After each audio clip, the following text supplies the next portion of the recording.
tonight's speaker. He's best known for his exceptional basketball career. He played center for the Boilermakers 1976 to 1980 and took us to the Final Four during his senior year.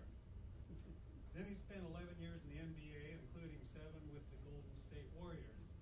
Joe's a graduate of the Cranmer School of Management at Purdue, and after his NBA retirement, he began a career as a financial advisor. He enjoys going to art museums throughout the world, and he's a longtime collector of art. So a few years ago, he became interested in painting himself, picked up a brush without professional training, and began to create images based on the stories and people and places that have impressed him over the years. Joe enjoys the freedom of expression through experimentation, and the paintings in his exhibition upstairs in the McDonald Gallery titled My View from 7 Feet demonstrate his innate talent. Former director of the Purdue Black Cultural Center, Tony Zamora and Betty are with us tonight.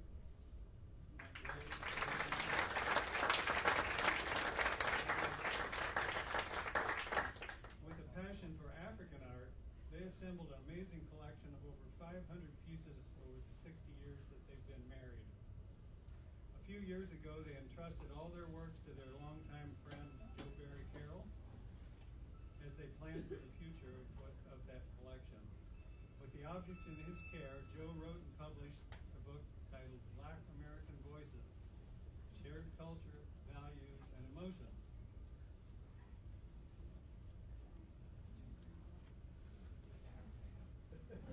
We just happen to have a copy or two. That's this book. The exhibition in the East Gallery is based on the images and the stories that are in this book. And I know many of you have already looked at the exhibition.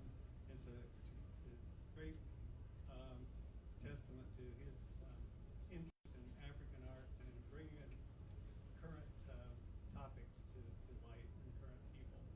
The two exhibitions have a common thread of taking us on a visual journey through time and space, from past to present cultures.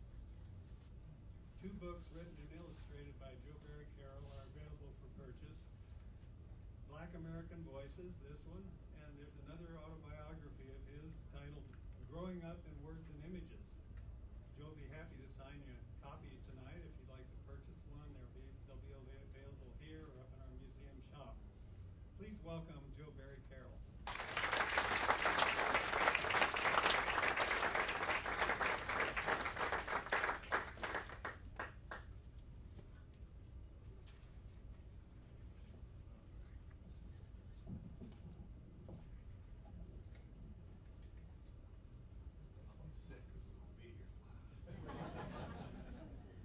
Thank you for coming out, everybody. And it's great to be back on campus or campus adjacent, I guess. Oh, I'm sorry. I guess I got to do that in a shout. Right? Let's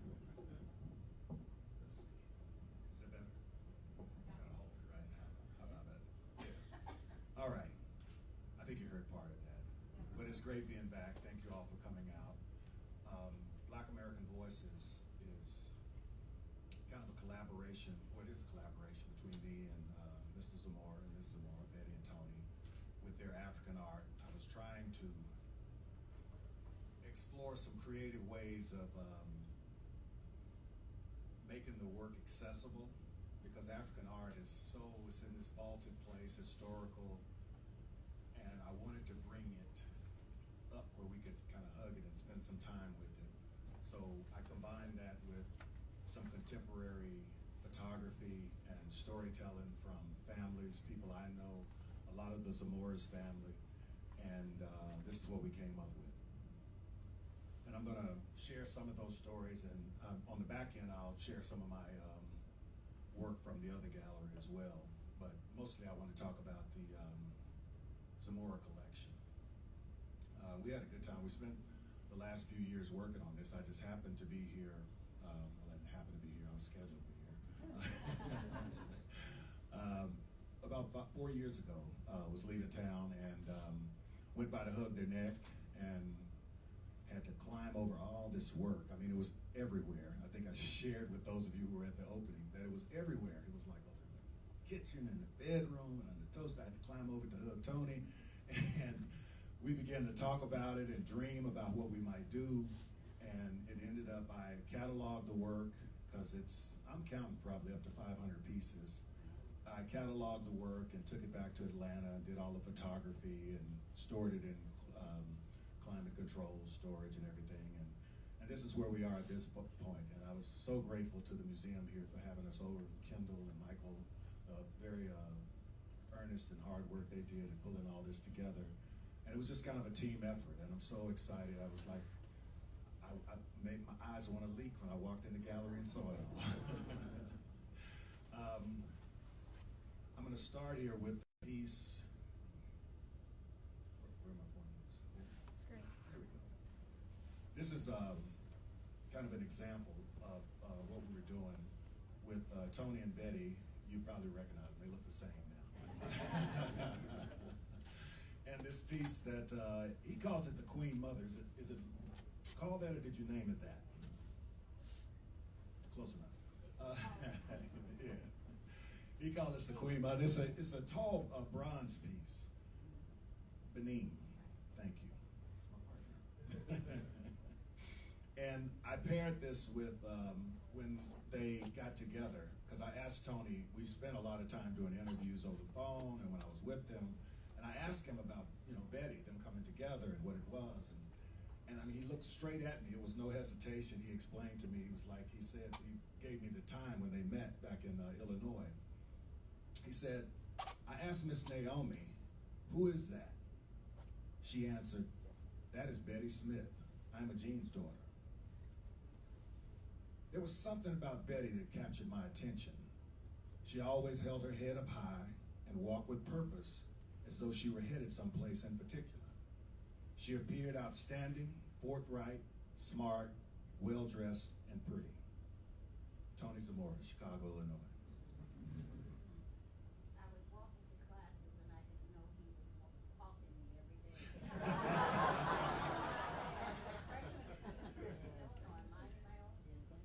You weren't walking too fast, though. He caught you. That's a little detail you left out.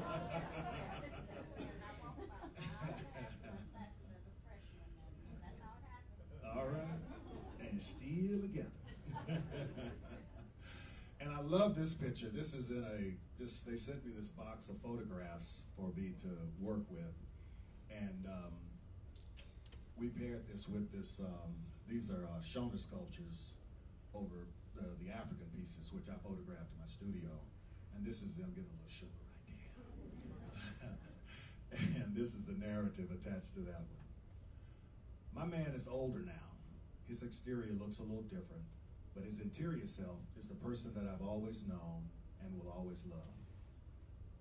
58 years later, Tony remains a very handsome man, but his warmth and intelligence remain his light. I've never been able to resist him, and I do not want to.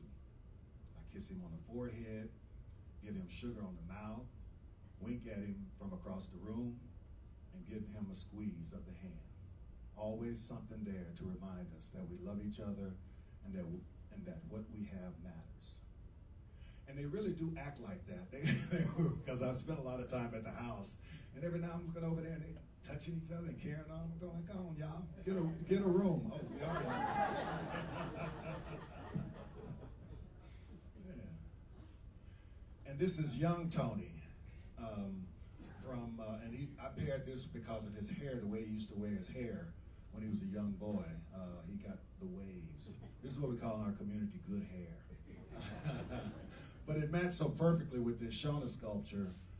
And the Shona, there's something really beautiful they do. It just starts out as just a big stone, a big rock. And somehow they come and their work and their effort ends up with something as beautiful as this piece, this stone piece. But I thought it paired well with that, so I put that together with that in the book. And you'll see that if you are so kind enough to buy the book. And remember, the books, my books and art, all the sales I donate to charity. So if that will encourage you at all, please buy a book. Know that it goes to a good cause. currently supporting Georgia Innocence Project, exonerating innocent people who've been falsely and wrongly incarcerated, ACLU, after-school programs, all kinds of stuff, wherever there's a need. This is Betty's grandmother, Tish Ann. And this was just a reflection after some of the conversations we had, because with the photographs with people I didn't have access to, I would ask into these people, and it happens that I grew up in this community, so I know her by other names and in other circumstances. But this is kind of a grandmother's reflection, or a big mama sometimes, Nana, Noni. My baby's always been the center of my life, and I would have it no other way. I call all of them my babies, the ones who were mine and those who became mine. My joy is theirs, their sorrow is my own. I've always loved them, all of them, separately and collectively. Tish Ann Smith, 1899 to 1997, Champaign, Illinois.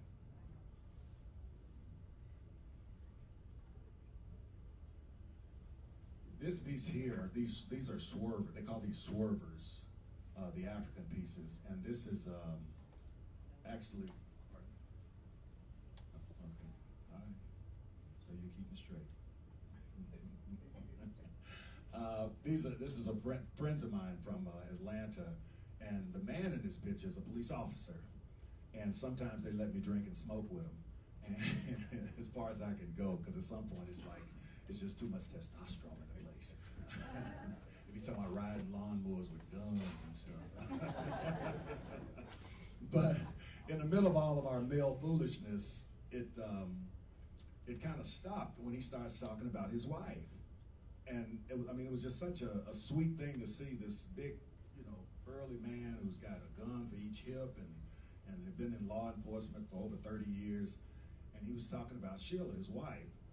And he said, and he really said this, I didn't make this up. I didn't make any of this up, really. I telephoned Sheila Millsap one day after school. I told her, my name is Ephraim Lamar Bailey, and we are in Miss Johnson's homeroom class together. I'm calling you to tell you I want to go with you. Sheila's answer to me was, my mother and I are watching our stories on television. I will, this cracks me. I will have to talk with you about this tomorrow. The next day, I walked her home from school as we entered our life together. We've been married for 34 years now. Ephraim Lamar Bailey, Warrensville Heights, Ohio.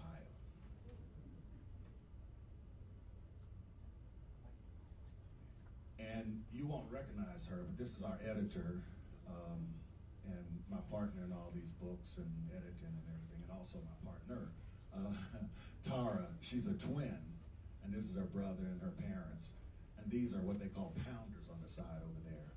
And I've always been impressed by that little honey that comes in her voice when she talks about her daddy, her daddy. And she's just so proud of him and who he was. I mean, this is a man who she said that he really didn't know anything about soccer, but he would be reading a book and trying to coach them at the same time. and it was okay with them that he didn't know, because he took them for ice cream afterwards. But this is kind of a tribute to their family. The work of two jobs never really bothered me. I always associated that with the satisfaction of my home life. I long ago determined that I would do whatever was required to make this happen for my wife, my children, and myself. I grew up witnessing my father doing the same for our young family back in 1930s Jackson, Mississippi. It left an impression on me when I saw Daddy earn our living and provide the place we knew as our home. Though rarely stated, my father declared by his actions that this is what a man does as fulfillment of manhood. Eddie Coit, 1935 to 1992, Jackson, Mississippi.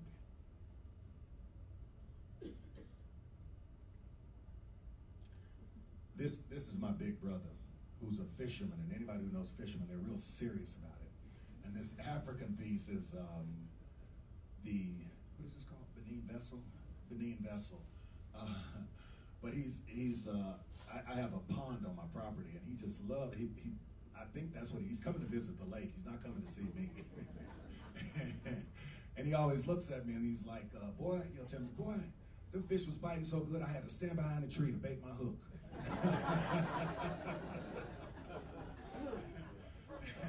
And he's got an attitude about it, because when he goes, he'll like, right before he leaves, he asks me like, how many you want?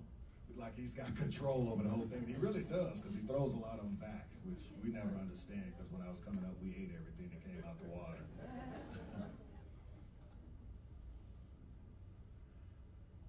This piece here is a tribute to soldiers, black soldiers in particular, but military period. The men who put their lives on the line to preserve and protect what we know as our republic. This happens to be my sister's father, from an old photograph that I had to I had to edit. But this is also, this piece over here, this is actually a plaque of soldiers, because there's a lot of warring in certain tribes and certain periods of history. And you'll see a lot of representation of wars and struggles between tribes or what have you. But I thought it was a good pairing. I always stand when an invitation is made for all military veterans in attendance to be recognized. By standing, I'm reminded that I matter. I helped make America become who she is, and I cling to that. My country, 'tis of thee I sing. From every mountainside, let freedom ring. As soldiers and Americans, down deep, all of us need to believe that battle cry. Even when that sentiment at times flies in the face of our harsh realities. I'm part of the many generations of black men and women who have been in service to our country in every battle since we arrived in America until this present day. We fought for our country's freedom with hopes that it would give rise to our own. Nathaniel Jefferson, 1902 to 1966, Oak Ridge, Louisiana. This is Betty's mother. This is Miss Ima Jean. I'm a Southerner originally. We can't call elders by their first name straight away. We always have to put Miss or Mr. on it. But I love the pairing of this and the angle of her profile along with this piece right here.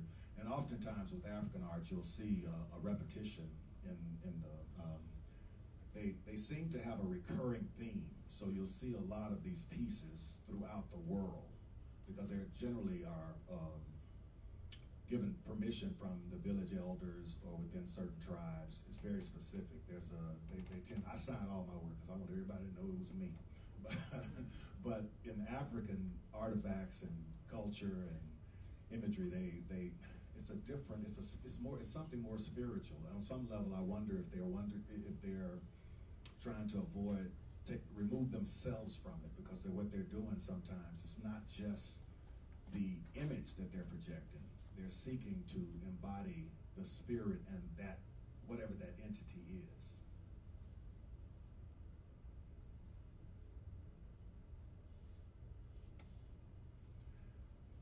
This was a piece, I just thought it matched well.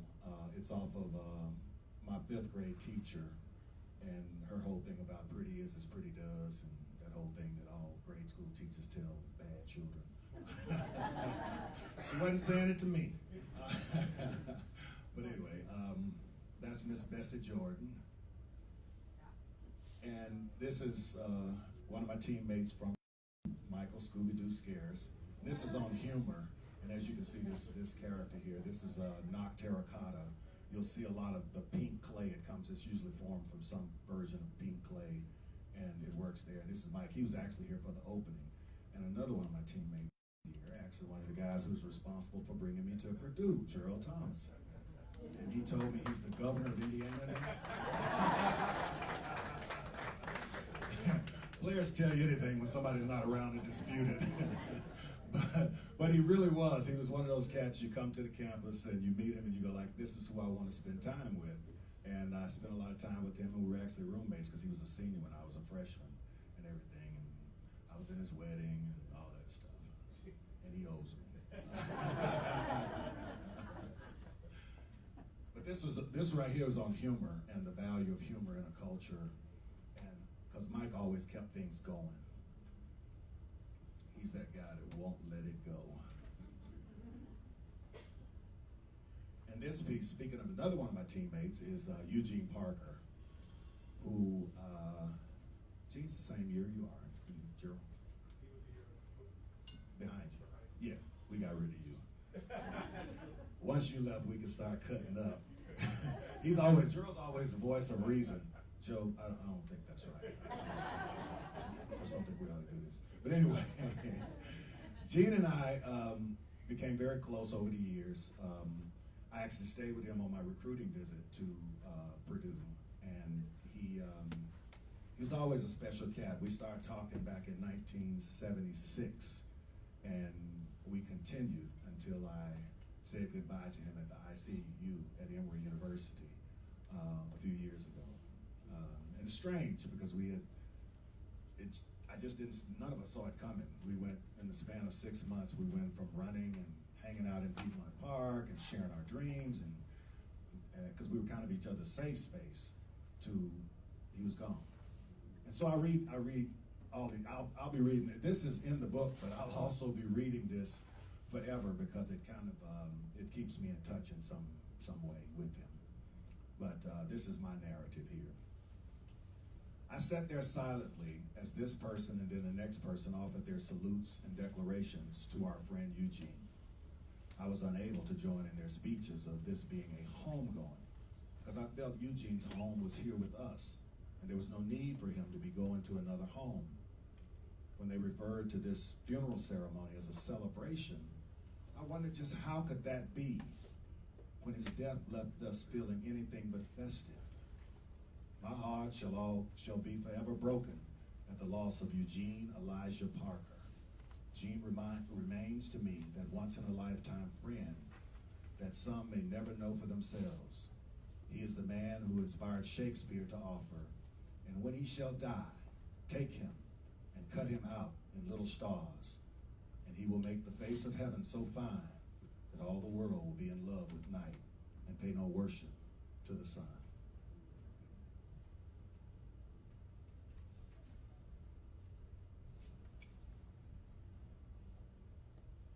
Oh, thank you.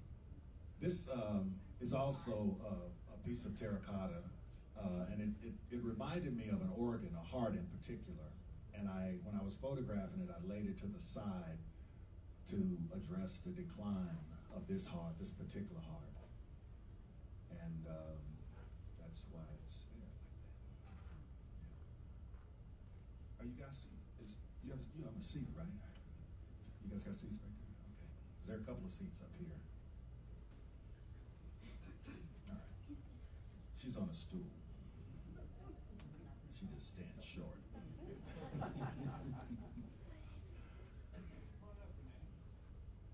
She's seated. She looks like she's standing. Yeah. Yeah. She's taller than stature. And this is my boss, Director Emeritus Tony Zamora.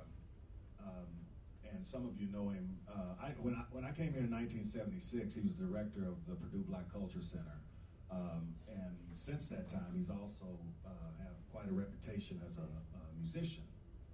And I asked him about that, and we went into detail, and he was explaining to me how it came to be. And this is the notes from that conversation. It's common for music from radios, record players, and bar rooms to be the background sounds to our lives. I sat outside McKee's Showcase Lounge on the south side of Chicago as a young boy and was transformed by what I heard. Too young to be allowed inside, I lingered nearby and listened to Gene "Jug" Ammons play Red Top on that saxophone. His saxophone spoke to me in a way no ordinary voice could. At that time, I did not know how or when, but I was sure that instrument would be in my life forever. I had dabbled with the saxophone, but I really learned to play during the time I was incarcerated. Prisons have a mixed population of all sorts of people, there for all sorts of reasons. I met this old Italian cat named Mario Simpatico, Mario was this classically trained musician that took an interest in me and became my teacher.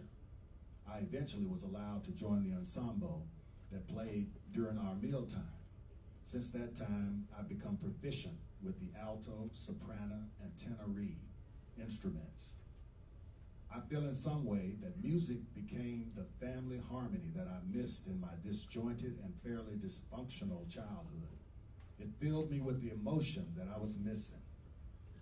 I've spent much of my life sharing through my music the gospel of what I'm hearing and feeling. Tony Zamora, Chicago, Illinois.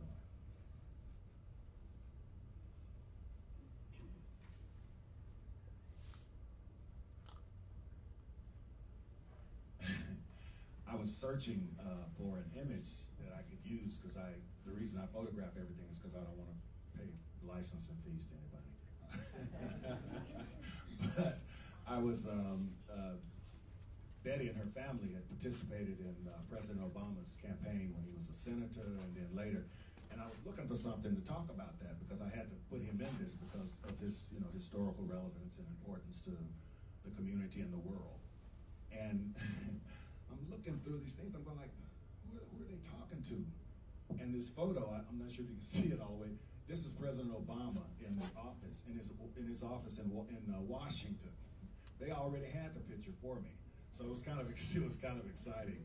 And I wrote this piece here. This is me talking, but I did it on behalf of the community that I come from, and the excitement that the whole vibration that was going through the community with him being a president, because he just wasn't. I mean, I'm not saying he's perfect, but he's really good. And we were celebrating that, and everybody was just so happy and elated, and it was a whole little drum beat going through the community. And this is the narrative that goes with that. We refuse to wait for history to offer you proper praise in all of its brilliant hindsight. Allow us to present you roses while you live. How many roses for one who has given so much to so many? We now proclaim once and for all in this moment that you are great and you are good. We cry tears of joy and disbelief that fated night that you became official forever. Standing center stage with your family that looks like us, talks like us, and walks like us.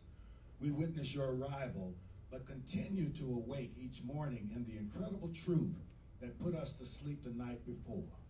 Barack Hussein Obama is really the president of these United States of America. We sit in satisfaction and glory at what the new world finally brought.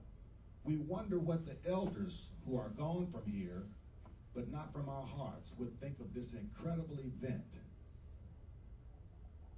We have been told throughout our lives that we would have to work twice as hard to make our dreams come true.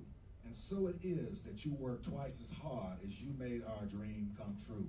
How large that you did not keep the dream realized to yourself. Like a great singer, you invited us to join in your song. Even the swag of your movement signals to us that you are ours and we are yours. That certain rise, drop, and dip in stride that we all know too well within our community as the trademark of confidence and power. How wonderful for us to see our rhythm align itself with the leader of the free world. And them that are last shall be first. Amen, amen.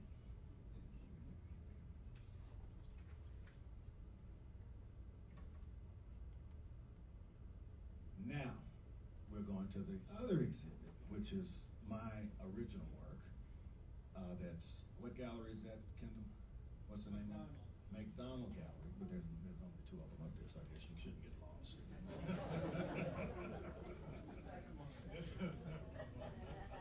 And this is the cover of the book, which is not here. It's somewhere between here and China.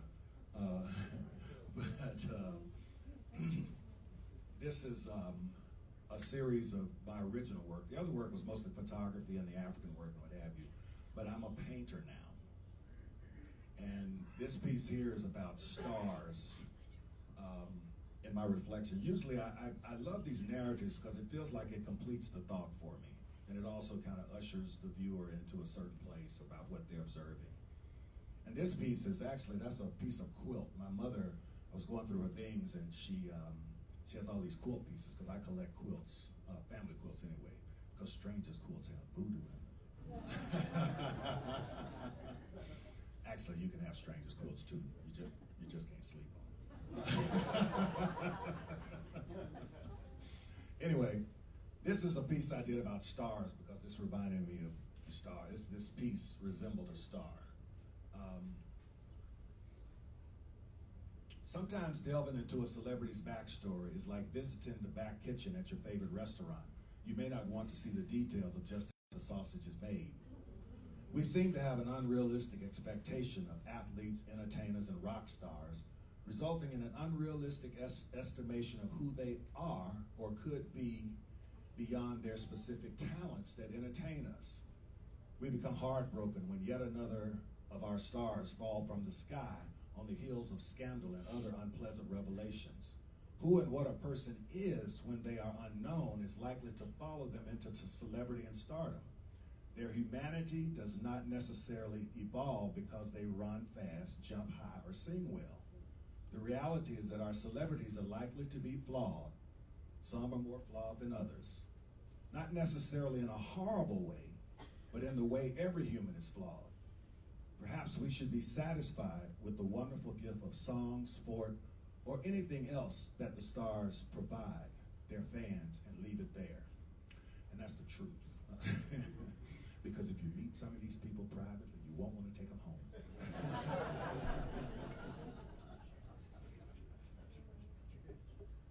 There we go. This is me dabbling into abstracts. There's about, whenever I paint, there's usually about 7 paintings under it, because it's kind of a work of imperfection. There's an artist here shaking his head going, yeah, I feel you, brother.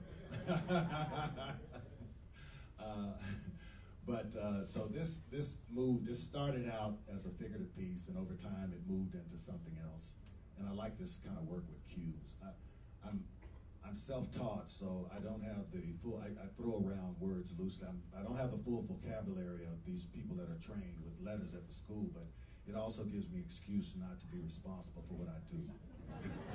So my joke to anybody is like, if they want to criticize me or whatever, I'll just say, well, what do you expect? I don't have any training. And I still tell people I've been painting for 5 years, although it's probably been like 7 or 8 by now, because it makes me feel like I'm really making progress.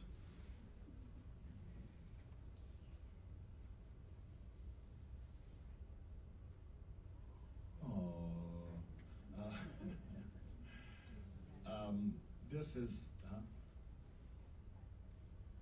Betty has me trained. Whenever she says something, I stop. You know, she called me today, like, she's still like trying to figure out, like, why don't you answer the phone every time I call? Regardless of what I'm doing, she's like confused as to why I'm not on the other end of that phone. Because since we've been working together, it's so funny. You think that I'm a grown man and been all over the world, done all these things, but in some ways, I tell people, they think I'm still on a bicycle over at Cary Quadrangle or something. I called you. Where were you? I'm like, Betty, I'm not in the world, being grown. Yeah,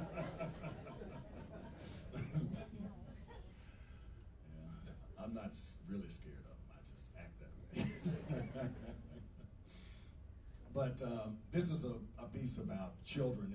I wrote this with respect to some of the frustration I was having with some of the young people in my family, because it's something that happens when they get teenagers that they lose their damn minds.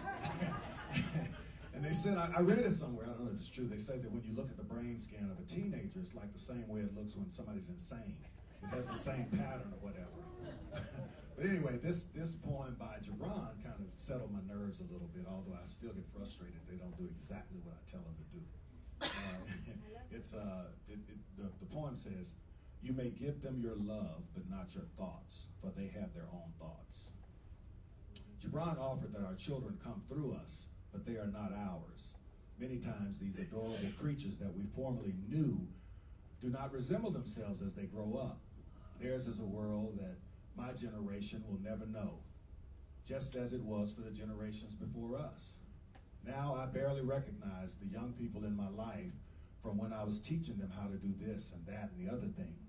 Back then, I probably thought and hoped that we were building a monument to our interdependent relationship. I was not prepared for the day when our monument would fade into what sometimes feels like the irrelevancy of a long-abandoned statue in the park. I know that they must grow up as I did. Perhaps their departure represents the necessary preparation for our children as they enter the world to come. Each generation is destined to struggle with this conflict that lies in letting go. We must accept that lessons to them in independence and self-direction, for better or worse, will one day include being independent from us as well. They still piss me off.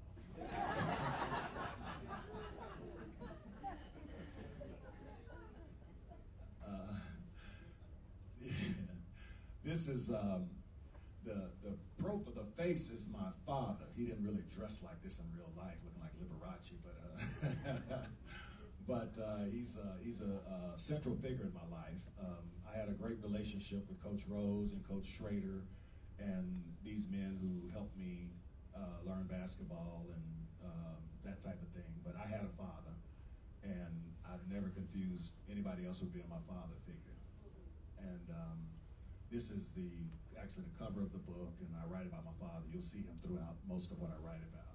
He died when I was about to be 10 years old, and but we created a lot of memories in the meantime. This piece here, I'm going to close with this one because that's the last sheet of paper, so I guess it's time to close. And then I'll take a few questions if you have them. And it's kind of a reflection that I have, because I talk a lot about kind of the difficulty of life and some of the frustrations of life, but I also have a lot of philosophy, kind of something on a little bit more, some salvation in there somewhere, and that's what this piece is. We grew up expecting so much from life, and that this world we have, and this world we have inherited. Ambition and enthusiasm have their place. However, as the reality of life creeps in, we're likely to be disappointed proportionate to our expectations. It seems we never recover from the fairy tales we were told early on, suggesting that in the end, we will be happy, even in the midst of problems, pains, and losses. Perhaps a time will come when I will have a perfect life. Until that time, I find comfort in laughter, good health, delighting in what is beautiful, enjoying my favorite foods, being present in the moment, giving love, and receiving love in return.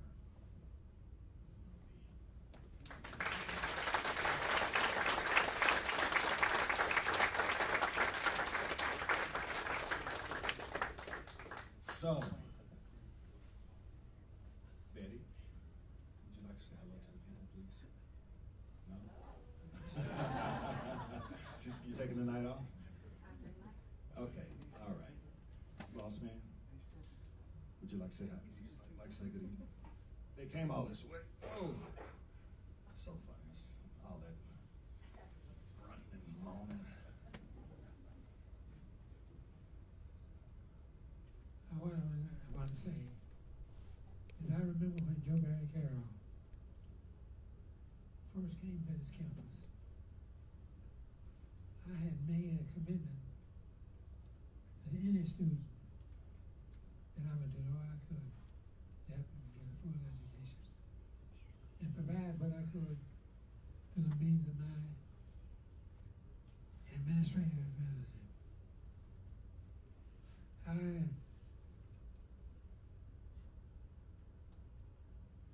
saw Joe and saw a lot of possibilities in him. When I saw his ethics, his intelligence, his ethics, he was an honest man.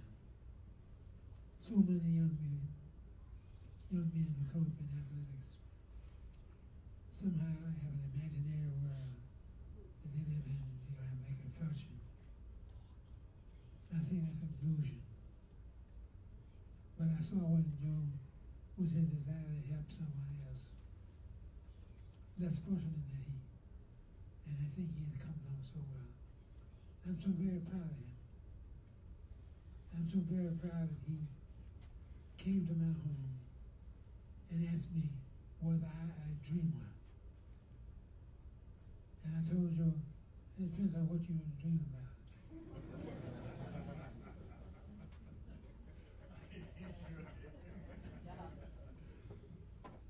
But he has fulfilled the dream of this art collection. And he's taken it and ran, both feet running. And he's done a wonderful job. But he's a great humanitarian. He's a lover for mankind and a giver of his heart. And I commend him for what he's doing. And I truly love him like a brother and like a son.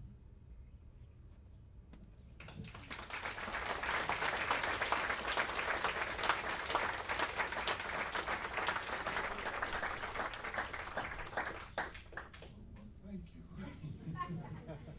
Might have followed that up. I think I should just go home now. Thank you, Tony. I love you. I appreciate it. And I'm grateful that you took that chance. And I was really nervous the whole process. And I was really grateful. I just, because I think it took a lot to see, like when I was loading the truck to bring the stuff to Atlanta. Betty would not look at the truck. She was turned this way. I'm not gonna look. I'm not gonna look. She was like she was losing a lover or something. But I was so happy when they finally got the book in their hand, and the day we walked into this museum and saw the work up. And I'm grateful for that. And boy, I'm glad it happened. We're in trouble. I'm going to open up for some questions. If we take a couple of questions before we go back upstairs or whatever, wherever you guys go when you leave here. Yes, sir. So what other plans do you have for the Zamora collection? What happens next? Do you have some other exhibits coming up? Or Yes, we're in conversations with, matter of fact, I have a meeting here in the morning with another museum, and I'm hoping to travel the exhibit. This is a small part of what they have. We're just going to move around a little bit and see what happens, and see what kind of reception, if we can continue to get continue the momentum that the book and this exhibit is getting. Yes, sir. Joe, you obviously have many talents other than playing basketball, and I'm just curious. You know so many people in the professional sports. Are there other people like you in the professional sports out there that have this? There are a lot of us that have issues, and we're working them out. Because a lot of this is kind of settling to my spirit. I mean, the artwork. I manage money for some professional athletes and entertainers, and I have a foundation and all that. But I think I needed to keep myself busy. I mean, I've been out of basketball for 30 years now. And I was a little troubled initially, thinking, what am I going to do? But I haven't really had an off day since that time. Because if something happens when the financial part of your life is addressed, then you get you're challenged to find out, to make your life meaningful and interesting. Because sometimes we just stop at the thing that's going to support us. And this is, it's been fulfilling. But the more direct answer to your question is yes. I think that, you're going to hear a lot more scandal from ball players and celebrities and otherwise. I don't know, for some reason the other stuff doesn't get the same traction. Because we're here now, but there's scores of people who don't know any of this. And they're not aware of it. So until you come in touch with it, you don't know that there are a lot of guys who are doing very well in terms of financial, because the statistic about most ball players being broke after the first few years out, yeah, some of that happens, but there's also people like Junior Bridgman and some of these other guys who are just like fantastically successful in many areas, not only just with respect to entrepreneurship and money, but with art and all kinds of things. It's just that you're off the radar, because what people were most interested in was your athletic career. And now that that's done, they've moved on to the next thing, which is fair, because that's the way the business works. You know, somebody had to leave for me to come, and now I'm gone for all these years. It's somebody else's turn to back. But there are a lot of guys out there. I mean, you just have to be paying attention. I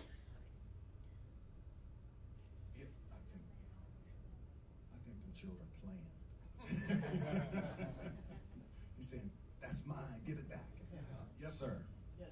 What's with your choice of color palette? Is that unique to something? I like those vibrant colors. Some of it has to do with growing up in a small town, southern town. We like bright things, shiny objects. And it's funny because most of my work has some version. It's like yellow, orange, amber, whatever.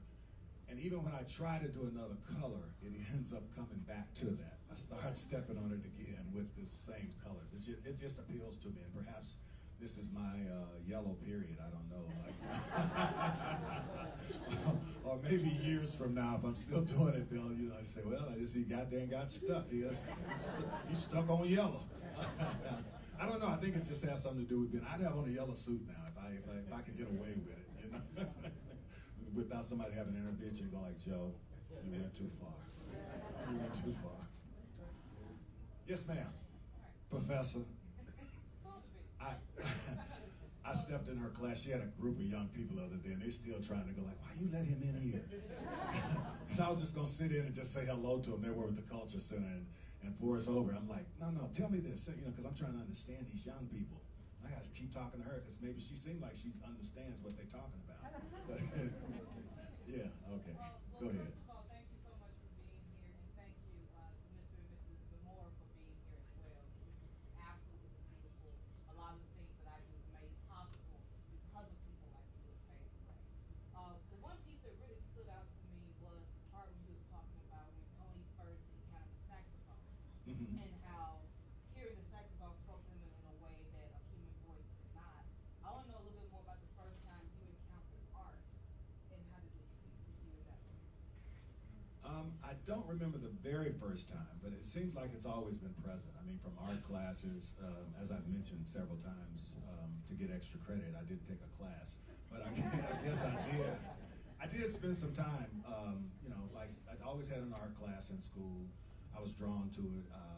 I bought prints when I was in college in my little room at Cary Quad had all these prints up on it because something about the imagery speaks to me. And then I began to buy emerging artists when I became a professional athlete. I had some money, but I don't have any investment, like I don't have any Picassos or Norman Lewis or Jacob Lawrence, anything like that, but just images that spoke to me. And since I began painting, I don't even buy work. I have not bought any work since I began painting, because if I see something that speaks to me, then I'll do my interpretation of it. Some people think they want to be original. They've got to be the first one to do it this way and make it look that way. They think they're going to come up with something original, and I think anything that we do as artists is going to be original because it's different. It's my interpretation of that. I have a piece that was inspired by Van Gogh. Les Sies. It's a man and a woman. It's upstairs actually. A man and a woman together, but you don't recognize that until I tell you that. So I don't know exactly where it first happened. I'm just glad it did, because it's been a very rich part of my life. It makes the difference. It's fulfilling. And like I say, but for some reason I don't do it full time. Half of my time is with the art, and the other half is with this money thing, because I still get a charge out of doing the research, and I have a group of young men that I'm sharing with them what was helpful to me, and that's exciting that perhaps we have another generation of guys who won't have to, go home and sleep on their mama's couch after their career's over, kind of thing, after making $100 million or whatever. So that's kind of exciting as well. Plus I'm a client, so I use the information myself. Yeah. Anyone else? It's always good to ask people questions after they speak as long as I have, because it makes it feel relevant. Like, Joe, what do you think? But I'm very grateful for y'all coming out. I'm going to be upstairs. I'm going to go upstairs and I'll be wandering around in the gallery taking another look because I never get enough of looking at it and experiencing it. And thank you very much for coming out. Tara's here. Tara, would you let the people see you, please? Tara's the editor of my book. She's half of everything that I do. I'm very grateful to you and for you. And anybody else that I was supposed to say thank you to other than Renee, which I'm about to say now because I'm looking right at her.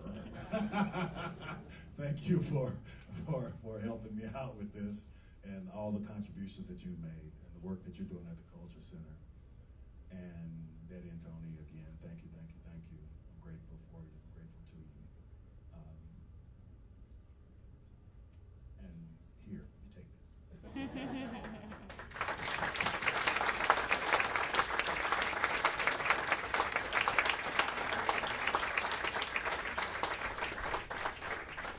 want to thank the sponsors who helped us bring Joe Barry and his work here, and Tony and Betty's collection, and that's Holder Law Office, Arconic, that used to be Alcoa here, Arconic Corporation, and the Purdue Black Cultural Center. Thank you, Renee. Renee's been, and the Cultural Center has been sponsoring annual exhibits here at the Art Museum for 8 years, and we're really proud of that connection with you.